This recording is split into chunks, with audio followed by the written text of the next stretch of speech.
Narasapuram YSRCP MLA అభ్యర్థి ముదునూరి ప్రసాద్ రాజు. ఎన్నికల గుర్తు ఫ్యాన్. ఫ్యాన్ గుర్తుకే మన ఓటు.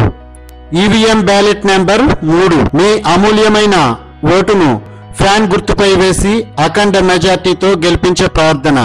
పోలింగ్ తేదీ 13 మే 2024.